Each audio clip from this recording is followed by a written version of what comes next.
अस्सलाम वालेकुम all friends, कैसी हैं आप सब। उम्मीद करती हूँ कि आप खैरियत से होंगे। अल्लाह ताला आपको अपने हिफ्ज़ व अमान में रखे और आपकी तरफ बढ़ते हुए हर शर को खैर में बदल दे, आमीन या रब्बिल आलमीन। तो अल्हम्दुलिल्लाह हमारे डे 3 मुकम्मल हो गया और आज हमारा है डे 4, जिसमें इंशाल्लाह हम 15 सेंटेंसेस को प्रैक्टिस करेंगे जो हमारे डेली लाइफ में यूज़ होते हैं। ठीक है, ओके। तो अब है first one, keep the beard, दाढ़ी रखो। ठीक है, हम अक्सर कहते हैं ना, कभी हमारे अब्बू भाई हस्बैंड, उन्हें हम कहते हैं कि यार तुम दाढ़ी रखा करो, दाढ़ी के बगैर तुम अच्छे नहीं लगते। ठीक है, तो आप उन्हें कह सकते हैं keep the beard, it's intelligible, it's intelligible, ये मिटाया नहीं जा सकता। और फॉर एग्जाम्पल कोई बच्चा है, छोटा बच्चा, वो मार देखें, उन्हें प्रैक्टिस होती है, वो कच्ची पेंसिल से लिखते हैं और लिख के रेस करते हैं। अब वो क्या कर रहे होते हैं, जब वो कलर कर रहे होते हैं ना, तो वो बेचारे कलर करके भी जो है ना वो रेस करने लगते हैं जब गलत कलर हो जाते हैं।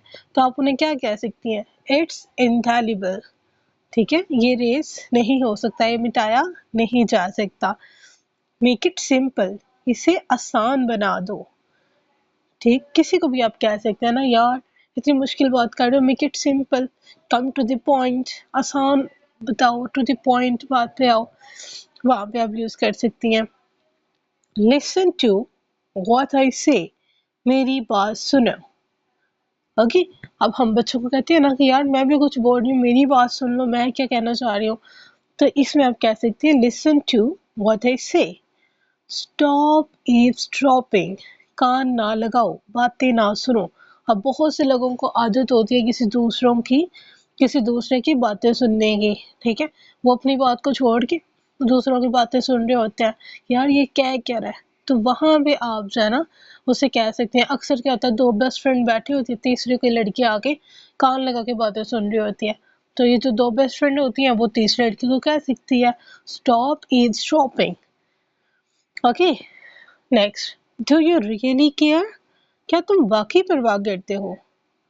ठीक, कुछ लोग होते हैं आपके साथ सिर्फ एक्टिंग कर रहे होते हैं कि मुझे आपकी बहुत ज्यादा केयर है, मैं आपका बहुत ध्यान रख रहा हूँ, लेकिन तो आपको लग रहा है कि वो आपकी केयर नहीं करता, तो आप उससे क्वेश्चन कर सकते हैं, डू यू रियली केयर, कि क्या तुम वाकई परवाह करते हो। व्हाट्स द बिग डील, इसमें बड़ी बात क्या है। ओके, घर में ऐसे कोई छोटे छोटे बहन भाइयों की लड़ाई हो जाती है, छोटी छोटी बात पे इश्यू बना लेते हैं बहन भाई, तो आप उस केस को सॉल्व करवाने के लिए वहां पे सेंटेंस यूज कर सकती है, what's what's the big deal, इतनी कोई बड़ी बात तो नहीं है जिसपे आप लोग इतना लड़ाई कर रहे हैं, झगड़े कर रहे हैं। डोंट बी पर्सनल, जाती बातें मत करो। ठीक है, अब कोई ऐसा पर्सन है जो आपकी पर्सनल लाइफ में बहुत ज्यादा इंटरेस्ट ले रहा है, तो आप उसे कहना चाह रहे हैं कि यार जो काम की बात है ना वो करो, डोंट बी पर्सनल, पर्सनल बातें नहीं करो। यू कैन हैव इट, तुम उसे रख सकते हो। ईद आ गई, कज़न आ गई, आप बाहर से कोई शॉपिंग कर रहे हैं, या कोई जूता आ गया, कोई ड्रेस आ गया, तो आपकी किसी बेस्ट फ्रेंड को या आपकी कज़न को अच्छा लग जाता है, तो आप उसे कह सकते हैं यू कैन हैव इट, आप इसे रख सकते हो, मैं दूसरा ले लूँगी। Okay, it's so simple. I am unknown to you, मैं तुम्हारे लिए अजनबी हूँ।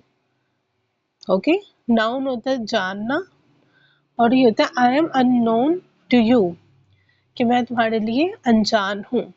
रिवील द सीक्रेट, राज बताओ। ओके, अक्सर क्या होता है, कुछ बहन भाई आपस में प्लान कर रहे होते हैं, दो बहन भाई मिलके, किसी तीसरे को पता चल जाता है कि यार ये ना कुछ राज रख रहे हैं आपस में, तो आप उससे जाके क्या सीखते हैं, रिवील द सीक्रेट, राज बताओ आप लोग क्या छुपा रहे हो। व्हाट डज इट मीन, इसका क्या मतलब है।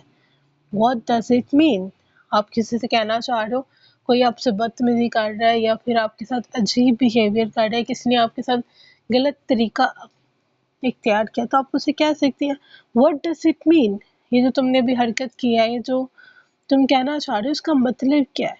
या कोई आपसे ऐसी बात कर रहा है जो आपको समझ नहीं आ रही, तो आप उसे कह सकते हैं ना, यार ये जो तुम इतनी बात कर रहे हो, इसका तुम समझाना क्या चाह रहे हो मुझे, इसका मतलब क्या। आई विल नॉट से अ वर्ड, मैं एक लफ्ज भी नहीं कहूंगी। आई विल नॉट से अ वर्ड। ठीक है, ही क्राइज लाइक अ बेबी, ये बच्चों की तरह रो रहा है। ठीक है, अब कोई बड़ा बच्चा है, मतलब 14-15 साल का या 20-22 साल का, वो कह लें कि कोई सी भी बात हो जाती है बच्चों की तरह रोना स्टार्ट कर देता है। तो आप अगर किसी उसे आप कह सकते हैं you cry like a baby, या फिर आप किसी दूसरे को बता रही हैं कि ये जो है ना वो बच्चों की तरह रो रहा है, इतनी कोई बड़ी बात हुई नहीं है, तो आप कह सकते हैं ही क्राइज लाइक अ बेबी।